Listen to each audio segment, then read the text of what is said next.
मैं नास्तिक क्यों हूँ? ये लेख भगत सिंह ने जेल में रहते हुए लिखा था और ये 27 सितंबर 1931 को लाहौर के अखबार द पीपल में प्रकाशित हुआ।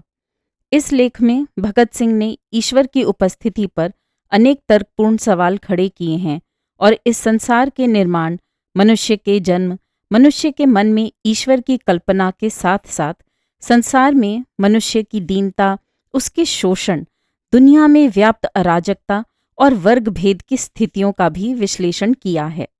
ये भगत सिंह के लेखन के सबसे चर्चित हिस्सों में रहा है। स्वतंत्रता सेनानी बाबा रणधीर सिंह 1930 से 31 के बीच लाहौर के सेंट्रल जेल में कैद थे।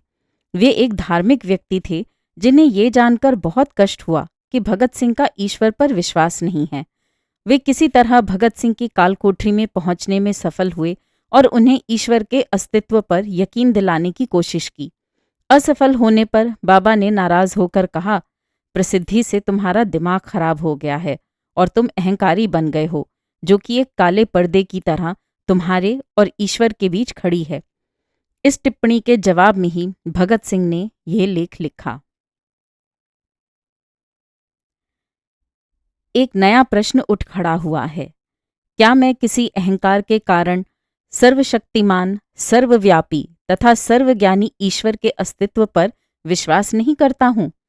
मेरे कुछ दोस्त, शायद ऐसा कहकर मैं उन पर बहुत अधिकार नहीं जमा रहा हूँ, मेरे साथ अपने थोड़े से संपर्क में इस निष्कर्ष पर पहुंचने के लिए उत्सुक हैं कि मैं ईश्वर के अस्तित्व को नकार कर कुछ जरूरत से ज्यादा आगे जा रहा हूँ और मेरे घमंड ने कुछ हद तक मुझे इस अविश्वास के लिए उकसाया है।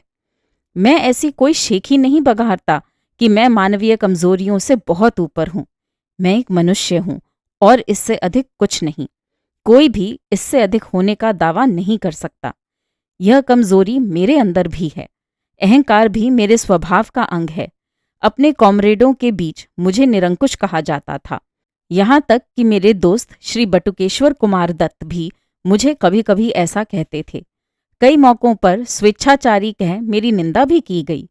कुछ दोस्तों को शिकायत है और गंभीर रूप से है कि मैं अनचाहे ही अपने विचार उन पर थोपता हूँ और अपने प्रस्तावों को मनवा लेता हूँ। ये बात कुछ हद तक सही है, इससे मैं इनकार नहीं करता। इसे अहंकार कहा जा सकता है। जहाँ तक अन्य प्रचलित मतों के मुकाबले हमारे अपने मत का सवाल है, मुझे निश्चय ही अपने मत पर गर्व है, लेकिन यह व्यक्तिगत नहीं है। ऐसा हो सकता है कि यह केवल अपने विश्वास के प्रति न्यायोचित गर्व हो और इसको घमंड नहीं कहा जा सकता। घमंड तो स्वयं के प्रति अनुचित गर्व की अधिकता है। क्या ये अनुचित गर्व है जो मुझे नास्तिकता की ओर ले गया? अथवा इस विषय का खूब सावधानी से अध्ययन करने और उस पर खूब विचार करने के बाद मैंने ईश्वर पर अविश्वास किया? मैं ये समझने में पूरी तरह से असफल रहा हूँ कि अनुचित गर्व या वृथाभिमान किस तरह किसी व्यक्ति के ईश्वर में विश्वास करने के रास्ते में रोड़ा बन सकता है। किसी वास्तव में महान व्यक्ति की महानता को मैं मान्यता न दूं, ये तभी हो सकता है जब मुझे भी थोड़ा ऐसा यश प्राप्त हो गया हो जिसके या तो मैं योग्य नहीं हूं या मेरे अंदर वे गुण नहीं हैं जो इसके लिए आवश्यक हैं। यहाँ तक तो समझ में आता है, लेकिन ये कैसे हो सकता है कि एक व्यक्ति जो ईश्वर में विश्वास रखता हो सहसा अपने व्यक्तिगत अहंकार के कारण उसमें विश्वास करना बंद कर दे? दो ही रास्ते संभव हैं। या तो मनुष्य अपने को ईश्वर का प्रतिद्वंद्वी समझने लगे या वह स्वयं को ही ईश्वर मानना शुरू कर दे। इन दोनों ही अवस्थाओं में वह सच्चा नास्तिक नहीं बन सकता। पहली अवस्था में तो वह अपने प्रतिद्वंद्वी के अस्तित्व को नकारता ही नहीं है। दूसरी अवस्था में भी वह एक ऐसी चेतना के अस्तित्व को मानता है जो पर्दे के पीछे से प्रकृति की सभी गतिविधियों का संचालन करती है। मैं तो उस सर्वशक्तिमान परम आत्मा के अस्तित्व से ही इनकार करता हूँ। ये अहंकार नहीं है जिसने मुझे नास्तिकता के सिद्धांत को ग्रहण करने के लिए प्रेरित किया। मैं न तो एक प्रतिद्वंद्वी हूँ, न ही एक अवतार और न ही स्वयं परमात्मा। इस अभियोग को अस्वीकार करने के लिए आइए तथ्यों पर गौर करें। मेरे इन दोस्तों के अनुसार दिल्ली बम केस और लाहौर षड्यंत्र केस के दौरान मुझे जो अनावश्यक यश मिला, शायद उस कारण मैं वृथाभिमानी हो गया हूँ। मेरा नास्तिकतावाद कोई अभी हाल की उत्पत्ति नहीं है। मैंने तो ईश्वर पर विश्वास करना तब छोड़ दिया था जब मैं एक अप्रसिद्ध नौजवान था। कम से कम एक कॉलेज का विद्यार्थी तो ऐसे किसी अनुचित अहंकार को नहीं पाल पोस सकता जो उसे नास्तिकता की ओर ले जाए। यद्यपि मैं कुछ अध्यापकों का चहीता था तथा कुछ अन्य को मैं अच्छा नहीं लगता था, पर मैं कभी भी बहुत मेहनती अथवा पढ़ाकू विद्यार्थी नहीं रहा। अहंकार जैसी भावना में फंसने का कोई मौका ही न मिल सका। मैं तो एक बहुत लज्जालू स्वभाव का लड़का था, जिसकी भविष्य के बारे में कुछ निराशावादी प्रकृति थी। मेरे बाबा, जिनके प्रभाव में मैं बड़ा हुआ, एक रूढ़िवादी आर्य समाजी हैं। एक आर्य समाजी और कुछ भी हो, नास्तिक नहीं होता। अपनी प्राथमिक शिक्षा पूरी करने के बाद मैंने डीएवी स्कूल लाहौर में प्रवेश लिया और पूरे 1 साल उसके छात्रावास में रहा। वहां सुबह और शाम की प्रार्थना के अतिरिक्त में घंटों गायत्री मंत्र जपा करता था।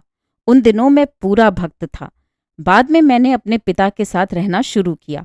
जहां तक धार्मिक रूढ़िवादिता का प्रश्न है, वह एक उदारवादी व्यक्ति हैं। उन्हीं की शिक्षा से मुझे स्वतंत्रता के ध्येय के लिए अपने जीवन को समर्पित करने की प्रेरणा मिली। किंतु वे नास्तिक नहीं हैं। उनका ईश्वर में दृढ़ विश्वास है। वे मुझे प्रतिदिन पूजा प्रार्थना के लिए प्रोत्साहित करते रहते थे। इस प्रकार से मेरा पालन पोषण हुआ।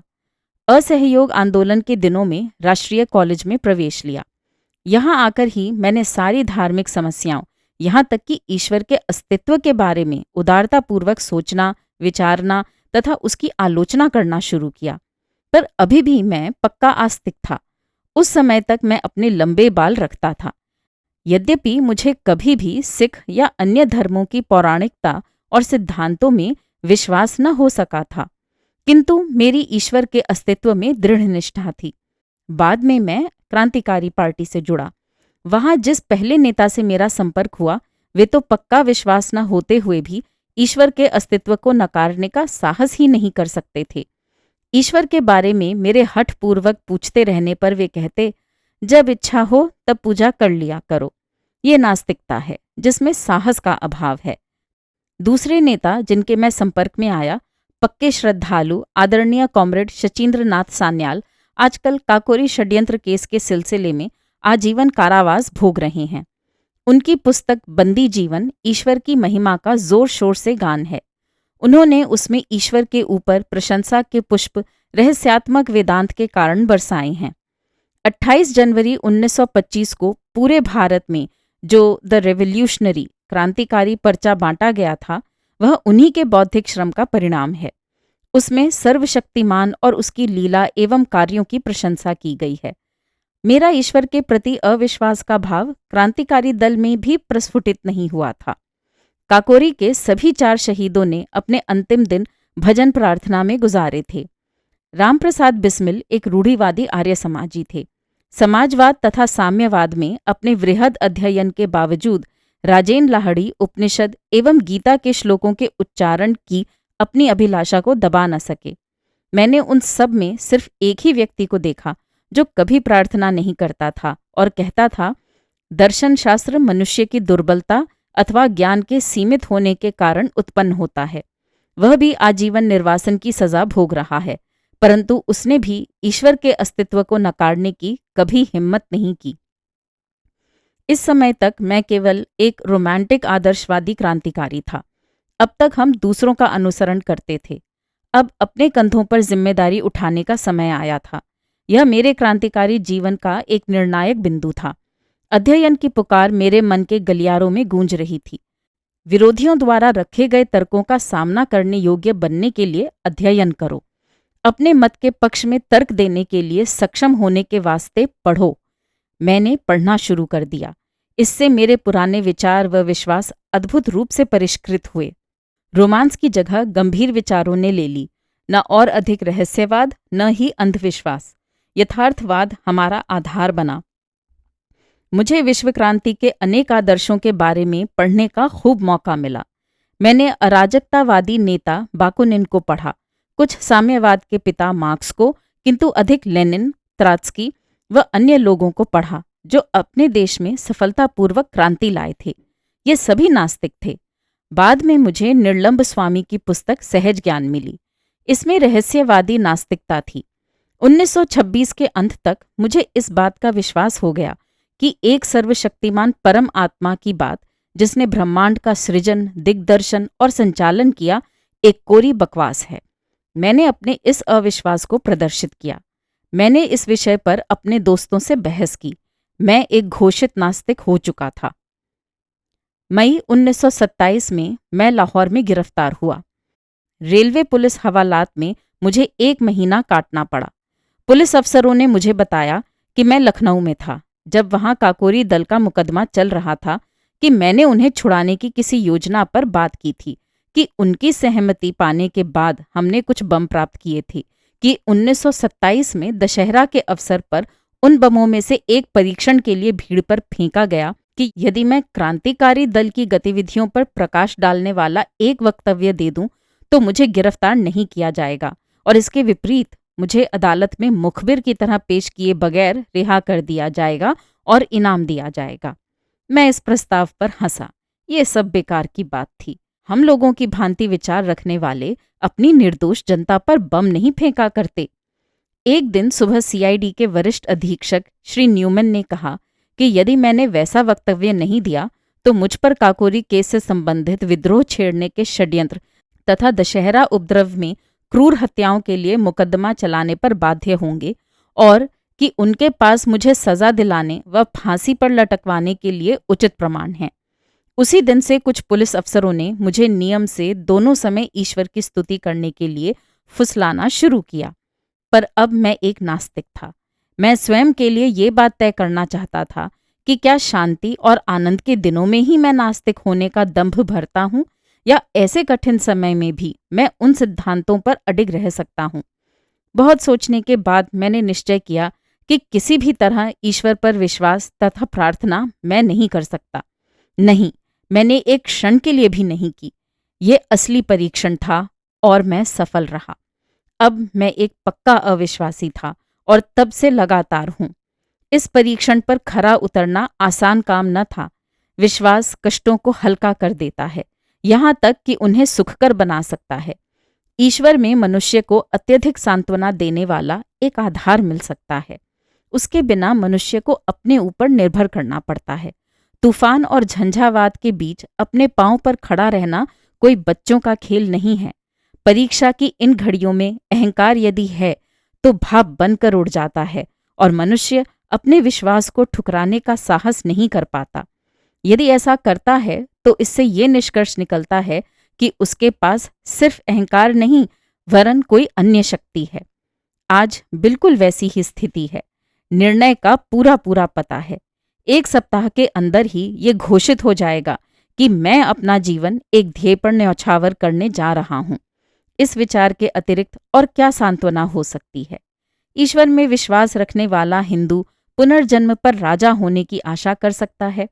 एक मुसलमान या ईसाई स्वर्ग में व्याप्त समृद्धि के आनंद की तथा अपने कष्टों और बलिदान के लिए पुरस्कार की कल्पना कर सकता है। किंतु मैं क्या आशा करूं? मैं जानता हूं कि जिस क्षण रस्सी का फंदा मेरी गर्दन पर लगेगा और मेरे पैरों के नीचे से तख्ता हटेगा, वह पूर्ण विराम होगा, वह अंतिम क्षण होगा। मैं या मेरी आत्मा सब वहीं समाप्त हो जाएगी। आगे कुछ न रहेगा। एक छोटी सी जूझती हुई जिंदगी जिसकी कोई ऐसी गौरवशाली परिणति नहीं है, अपने में स्वयं एक पुरस्कार होगी, यदि मुझ में इस दृष्टि से देखने का साहस हो। बिना किसी स्वार्थ के यहाँ या यहाँ के बाद पुरस्कार की इच्छा के बिना मैंने अनासक्त भाव से अपने जीवन को स्वतंत्रता के ध्येय पर समर्पित कर दिया है, क्योंकि मैं और कुछ कर ही नहीं सकता था। जिस दिन हमें इस मनोवृत्ति के बहुत से पुरुष और महिलाएं मिल जाएंगे जो अपने जीवन को मनुष्य की सेवा और पीड़ित मानवता के उद्धार के अतिरिक्त कहीं समर्पित कर ही नहीं सकते, उसी दिन मुक्ति के युग का शुभारंभ होगा। वे शोषकों, उत्पीड़कों और अत्याचारियों को चुनौती देने के लिए उत्प्रेरित होंगे। इसलिए नहीं कि उन्हें राजा बनना है या कोई अन्य पुरस्कार प्राप्त करना है यहाँ या अगले जन्म में या मृत्युपरांत स्वर्ग में। उन्हें तो मानवता की गर्दन से दास्ता का जुआ उतार फेंकने और मुक्ति एवं शांति स्थापित करने के लिए इस मार्ग को अपनाना होगा। क्या वे उस रास्ते पर चलेंगे जो उनके अपने लिए खतरनाक किंतु उनकी महान आत्मा के लिए एकमात्र कल्पनीय रास्ता है? क्या इस महान ध्येय के प्रति उनके गर्व को अहंकार कहकर उसका गलत अर्थ लगाया जाएगा? कौन इस प्रकार के घृणित विशेषण बोलने का साहस करेगा? या तो वह मूर्ख है या धूर्त। हमें चाहिए कि उसे क्षमा कर दें, क्योंकि वह उस हृदय में उद्वेलित उच्च विचारों, भावनाओं, आवेगों तथा उनकी गहराई को महसूस नहीं कर सकता। उसका हृदय मांस के एक टुकड़े की तरह मृत है। उसकी आंखों पर अन्य स्वार्थों के प्रेतों की छाया पड़ने से वे कमजोर हो गई हैं। स्वयं पर भरोसा रखने के गुण को सदैव अहंकार की संज्ञा दी जा सकती है। ये दुखपूर्ण और कष्टप्रद है, पर चारा ही क्या है? आलोचना और स्वतंत्र विचार एक क्रांतिकारी के दोनों अनिवार्य गुण हैं, क्योंकि हमारे पूर्वजों ने किसी परम आत्मा के प्रति विश्वास बना लिया था। कोई भी व्यक्ति जो उस विश्वास को सत्यता या उस परम आत्मा के अस्तित्व को ही चुनौती दे, उसको विधर्मी, विश्वासघाती कहा जाएगा। यदि उसके तर्क इतने अकाट्य हैं कि उनका खंडन वितर्क द्वारा नहीं हो सकता और उसकी आस्था इतनी प्रबल है कि उसे ईश्वर के प्रकोप से होने वाली विपत्तियों का भय दिखाकर दबाया नहीं जा सकता, तो उसकी ये कहकर निंदा की जाएगी कि वह वृथाभिमानी है। ये मेरा अहंकार नहीं था जो मुझे नास्तिकता की ओर ले गया। मेरे तर्क का तरीका संतोषप्रद सिद्ध होता है या नहीं, इसका निर्णय मेरे पाठकों को करना है, मुझे नहीं। मैं जानता हूं कि ईश्वर पर विश्वास ने आज मेरा जीवन आसान और मेरा बोझ हल्का कर दिया होता। उस पर मेरे अविश्वास ने सारे वातावरण को अत्यंत शुष्क बना दिया है। थोड़ा सा रहस्यवाद इसे कवित्वमय बना सकता है, किंतु मेरे भाग्य को किसी उन्माद का सहारा नहीं चाहिए। मैं यथार्थवादी हूँ। मैं अंतः प्रकृति पर विवेक की सहायता से विजय चाहता हूँ। इस ध्येय में मैं सदैव सफल नहीं हुआ हूँ। प्रयास करना मनुष्य का कर्तव्य है। सफलता तो संयोग तथा वातावरण पर निर्भर है। कोई भी मनुष्य जिसमें तनिक भी विवेक शक्ति है, वह अपने वातावरण को तार्किक रूप से समझना चाहेगा। जहाँ सीधा प्रमाण नहीं है, वहाँ दर्शन शास्त्र का महत्व है। जब हमारे पूर्वजों ने फुर्सत के समय विश्व के रहस्य को, इसके भूत, वर्तमान एवं भविष्य को, इसके क्यों और कहाँ से को समझने का प्रयास किया, तो सीधे परिणामों के कठिन अभाव में हर व्यक्ति ने इन प्रश्नों को अपने ढंग से हल किया। यही कारण है कि विभिन्न धार्मिक मतों में हमको इतना अंतर मिलता है, जो कभी कभी वैमनस्य तथा झगड़े का रूप ले लेता है। न केवल पूर्व और पश्चिम के दर्शनों में मतभेद है, बल्कि प्रत्येक गोलार्ध के अपने विभिन्न मतों में आपस में अंतर है। पूर्व के धर्मों में इस्लाम तथा हिंदू धर्म में जरा भी अनुरूपता नहीं है। भारत में ही बौद्ध तथा जैन धर्म उस ब्राह्मणवाद से बहुत अलग है, जिसमें स्वयं आर्य समाज व सनातन धर्म जैसे विरोधी मत पाए जाते हैं। पुराने समय का एक स्वतंत्र विचारक चार्वाक है। उसने ईश्वर को पुराने समय में ही चुनौती दी थी। हर व्यक्ति अपने को सही मानता है। दुर्भाग्य की बात है कि बजाय पुराने विचारकों के अनुभवों तथा विचारों को भविष्य में अज्ञानता के विरुद्ध लड़ाई का आधार बनाने के, हम आलसियों की तरह जो हम सिद्ध हो चुके हैं, उनके कथन में अविचल एवं संशयहीन विश्वास की चीख पुकार करते रहते हैं और इस प्रकार मानवता के विकास को जड़ बनाने के दोषी हैं। सिर्फ विश्वास और अंधविश्वास खतरनाक है। यह मस्तिष्क को मूढ़ और मनुष्य को प्रतिक्रियावादी बना देता है। जो मनुष्य अपने को यथार्थवादी होने का दावा करता है, उसे समस्त प्राचीन रूढ़िगत विश्वासों को चुनौती देनी होगी। प्रचलित मतों को तर्क की कसौटी पर कसना होगा। यदि वे तर्क का प्रहार न सह सके तो टुकड़े टुकड़े होकर गिर पड़ेगा। तब नए दर्शन की स्थापना के लिए उनको पूरा धराशायी करके जगह साफ करना और पुराने विश्वासों की कुछ बातों का प्रयोग करके पुनर्निर्माण करना। मैं प्राचीन विश्वासों के ठोसपन पर प्रश्न करने के संबंध में आश्वस्त हूँ। मुझे पूरा विश्वास है कि एक चेतन परम आत्मा का, जो प्रकृति की गति का दिग्दर्शन एवं संचालन करता है, कोई अस्तित्व नहीं है।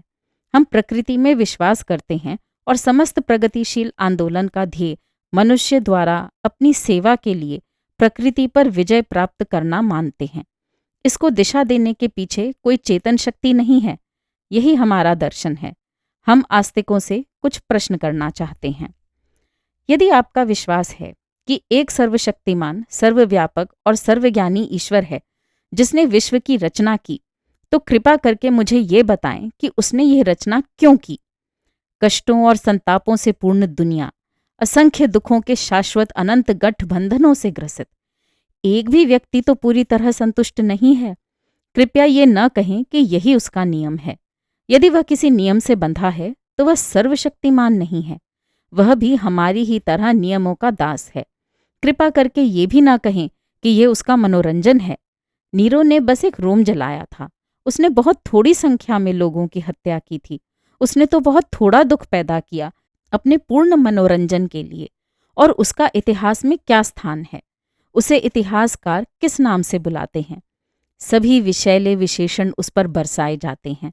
पन्ने उसकी निंदा के वाक्यों से काले पुते हैं, भर्त्सना करते हैं। नीरो एक हृदयहीन, निर्दयी, दुष्ट।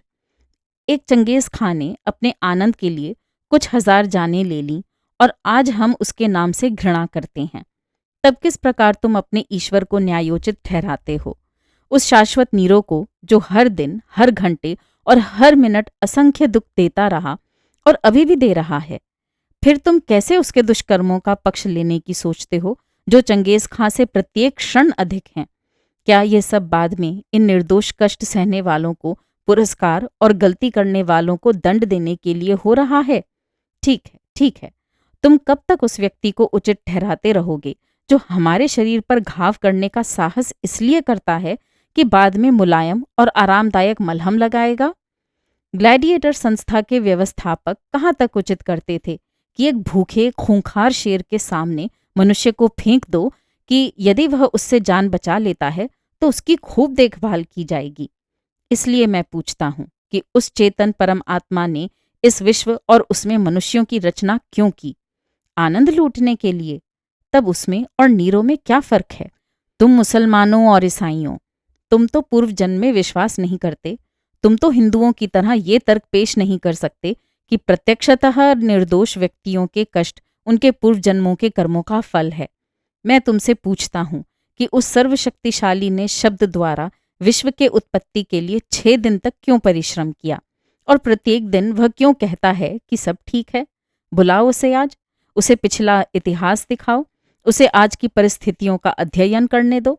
हम देखेंगे कि क्या वह कहने का साहस करता है कि सब ठीक है। कारावास की काल कोठरियों से लेकर झोपड़ियों की बस्तियों तक, भूख से तड़पते लाखों इंसानों से लेकर उन शोषित मजदूरों से लेकर जो पूंजीवादी पिशाच द्वारा खून चूसने की क्रिया को धैर्यपूर्वक निरुत्साह से देख रहे हैं, तथा उस मानव शक्ति की बर्बादी देख रहे हैं जिसे देखकर कोई भी व्यक्ति जिसे तनिक भी सहज ज्ञान है भय से सिहर उठेगा और अधिक उत्पादन को जरूरतमंद लोगों में बांटने के बजाय समुद्र में फेंक देना बेहतर समझने से लेकर राजाओं के उन महलों तक जिनकी नींव मानव की हड्डियों पर पड़ी है, उसको ये सब देखने दो और फिर कहे सब कुछ ठीक है। क्यों और कहाँ से? यही मेरा प्रश्न है। तुम चुप हो।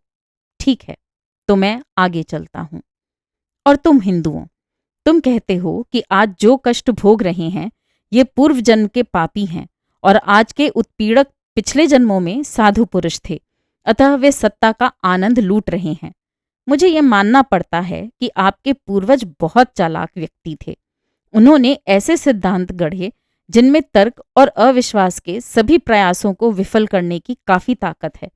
न्यायशास्त्र के अनुसार दंड को अपराधी पर पड़ने वाले असर के आधार पर केवल 3 कारणों से उचित ठहराया जा सकता है। वे हैं प्रतिकार, भय तथा सुधार। आज सभी प्रगतिशील विचारकों द्वारा प्रतिकार के सिद्धांत की निंदा की जाती है। भयभीत करने के सिद्धांत का भी अंत वही है। सुधार करने का सिद्धांत ही केवल आवश्यक है और मानवता की प्रगति के लिए अनिवार्य है। इसका ध्येय अपराधी को योग्य और शांतिप्रिय नागरिक के रूप में समाज को लौटाना है। किंतु यदि हम मनुष्यों को अपराधी मान भी लें तो ईश्वर द्वारा उन्हें दिए गए दंड की क्या प्रकृति है? तुम कहते हो वह उन्हें गाय, बिल्ली, पेड़, जड़ी बूटी या जानवर बनाकर पैदा करता है। तुम ऐसे 84 लाख दंडों को गिनाते हो। मैं पूछता हूं कि मनुष्य पर इनका सुधारक के रूप में क्या असर है? तुम ऐसे कितने व्यक्तियों से मिले हो जो ये कहते हैं कि वे किसी पाप के कारण पूर्व जन्म में गधा के रूप में पैदा हुए थे? एक भी नहीं।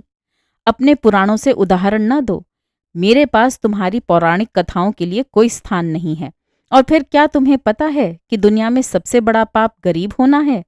गरीबी एक अभिशाप है, ये एक दंड है। मैं पूछता हूं कि दंड प्रक्रिया की कहाँ तक प्रशंसा करें, जो अनिवार्यतः मनुष्य को और अधिक अपराध करने को बाध्य करे? क्या तुम्हारे ईश्वर ने ये नहीं सोचा था, या उसको भी ये सारी बातें मानवता द्वारा अकथनीय कष्टों के झेलने की कीमत पर अनुभव से सीखनी थीं? तुम क्या सोचते हो, किसी गरीब या अनपढ़ परिवार जैसे एक चमार या मेहतर के यहाँ पैदा होने पर इंसान का क्या भाग्य होगा? चूंकि वह गरीब है, इसलिए पढ़ाई नहीं कर सकता। वह अपने साथियों से तिरस्कृत एवं परित्यक्त रहता है, जो ऊंची जाति में पैदा होने के कारण अपने को ऊंचा समझते हैं। उसका अज्ञान, उसकी गरीबी तथा उससे किया गया व्यवहार उसके हृदय को समाज के प्रति निष्ठुर बना देते हैं। यदि वह कोई पाप करता है तो उसका फल कौन भोगेगा? ईश्वर, वह स्वयं, या समाज के मनीषी? और उन लोगों के दंड के बारे में क्या होगा जिन्हें दंभी ब्राह्मणों ने जानबूझकर अज्ञानी बनाए रखा, तथा जिनको तुम्हारी ज्ञान की पवित्र पुस्तकों वेदों के कुछ वाक्य सुन लेने के कारण कान में पिघले शीशे की धारा सहन करने की सजा भुगतनी पड़ती थी? यदि वे कोई अपराध करते हैं तो उसके लिए कौन जिम्मेदार होगा, और उनका प्रहार कौन सहेगा? मेरे प्रिय दोस्तों, ये सिद्धांत विशेषाधिकार युक्त लोगों के आविष्कार हैं। ये अपनी हथियाई हुई शक्ति, पूंजी तथा उच्चता को इन सिद्धांतों के आधार पर सही ठहराते हैं। अपटन सिंक्लेयर ने लिखा था कि मनुष्य को बस अमरत्व में विश्वास दिला दो और उसके बाद उसकी सारी संपत्ति लूट लो। वह बगैर बड़बड़ाए इस कार्य में तुम्हारी सहायता करेगा।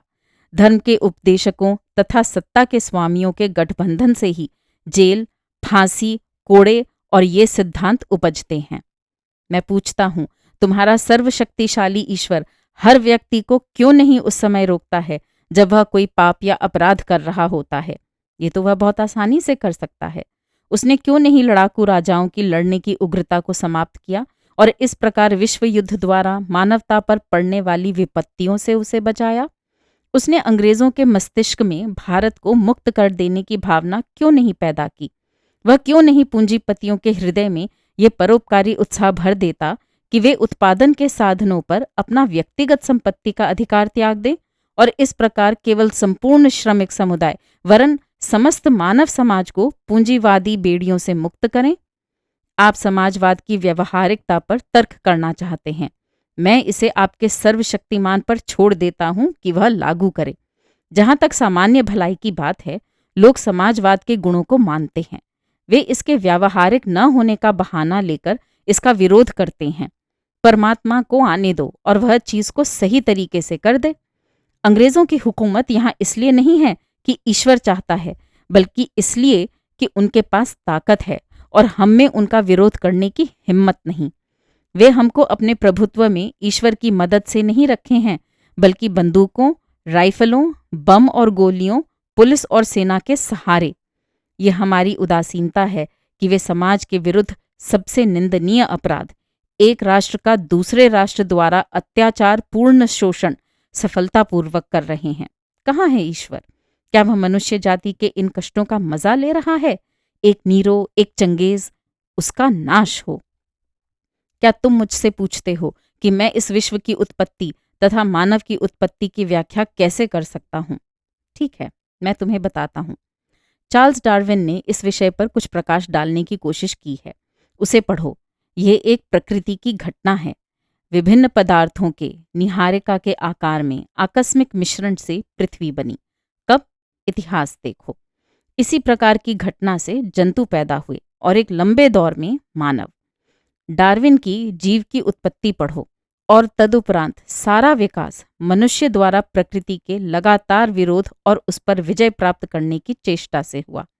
ये इस घटना की संभवतः सबसे सूक्ष्म व्याख्या है।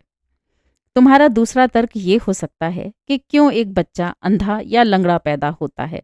क्या ये उसके पूर्व जन्म में किए गए कार्यों का फल नहीं है? जीव विज्ञान वेत्ताओं ने इस समस्या का वैज्ञानिक समाधान निकाल लिया है। अवश्य ही तुम एक और बचकाना प्रश्न पूछ सकते हो, यदि ईश्वर नहीं है तो लोग उसमें विश्वास क्यों करने लगे? मेरा उत्तर सूक्ष्म तथा स्पष्ट है। जिस प्रकार वे प्रेतों तथा दुष्ट आत्माओं में विश्वास करने लगे। अंतर केवल इतना है कि ईश्वर में विश्वास विश्वव्यापी है और दर्शन अत्यंत विकसित। इसकी उत्पत्ति का श्रेय उन शोषकों की प्रतिभा को है जो परमात्मा के अस्तित्व का उपदेश देकर लोगों को अपने प्रभुत्व में रखना चाहते थे तथा उनसे अपनी विशिष्ट स्थिति का अधिकार एवं अनुमोदन चाहते थे। सभी धर्म, संप्रदाय, पंथ और ऐसी अन्य संस्थाएं अंत में निर्दयी और शोषक संस्थाओं, व्यक्तियों तथा वर्गों की समर्थक हो जाती हैं। राजा के विरुद्ध हर विद्रोह हर धर्म में सदैव ही पाप रहा है। मनुष्य की सीमाओं को पहचानने पर, उसकी दुर्बलता व दोष को समझने के बाद परीक्षा की घड़ियों में मनुष्य को बहादुरी से सामना करने के लिए उत्साहित करने, सभी खतरों को पुरुषत्व के साथ झेलने तथा संपन्नता एवं ऐश्वर्य में उसके विस्फोट को बांधने के लिए ईश्वर के काल्पनिक अस्तित्व की रचना हुई। अपने व्यक्तिगत नियमों तथा अभिभावकीय उदारता से पूर्ण ईश्वर की बढ़ा चढ़ाकर कल्पना एवं चित्रण किया गया। जब उसकी उग्रता तथा व्यक्तिगत नियमों की चर्चा होती है तो उसका उपयोग एक भय दिखाने वाले के रूप में किया जाता है, ताकि कोई मनुष्य समाज के लिए खतरा न बन जाए। जब उसके अभिभावक गुणों की व्याख्या होती है तो उसका उपयोग एक पिता, माता, भाई, बहन, दोस्त तथा सहायक की तरह किया जाता है।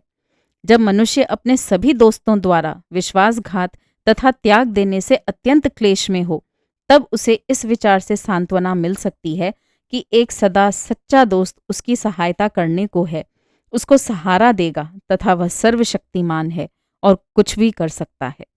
वास्तव में आदिम काल में यह समाज के लिए उपयोगी था। पीड़ा में पड़े मनुष्य के लिए ईश्वर की कल्पना उपयोगी होती है। समाज को इस विश्वास के विरुद्ध लड़ना होगा। मनुष्य जब अपने पैरों पर खड़ा होने का प्रयास करता है तथा यथार्थवादी बन जाता है, तब उसे श्रद्धा को एक ओर फेंक देना चाहिए और उन सभी कष्टों, परेशानियों का पुरुषत्व के साथ सामना करना चाहिए जिनमें परिस्थितियां उसे पटक सकती हैं। यही आज मेरी स्थिति है। ये मेरा अहंकार नहीं है मेरे दोस्त, ये मेरे सोचने का तरीका है जिसने मुझे नास्तिक बनाया है। ईश्वर में विश्वास और रोज बरोज की प्रार्थना को मैं मनुष्य के लिए सबसे स्वार्थी और गिरा हुआ काम मानता हूँ। मैंने उन नास्तिकों के बारे में पढ़ा है जिन्होंने सभी विपदाओं का बहादुरी से सामना किया। अतः मैं भी एक पुरुष की भांति फांसी के फंदे की अंतिम घड़ी तक सिर ऊंचा किए खड़ा रहना चाहता हूँ। हमें देखना है कि मैं कैसे निभा पाता हूँ। मेरे एक दोस्त ने मुझे प्रार्थना करने को कहा। जब मैंने उसे नास्तिक होने की बात बताई तो उसने कहा, अपने अंतिम दिनों में तुम विश्वास करने लगोगे। मैंने कहा, नहीं प्यारे दोस्त, ऐसा नहीं होगा।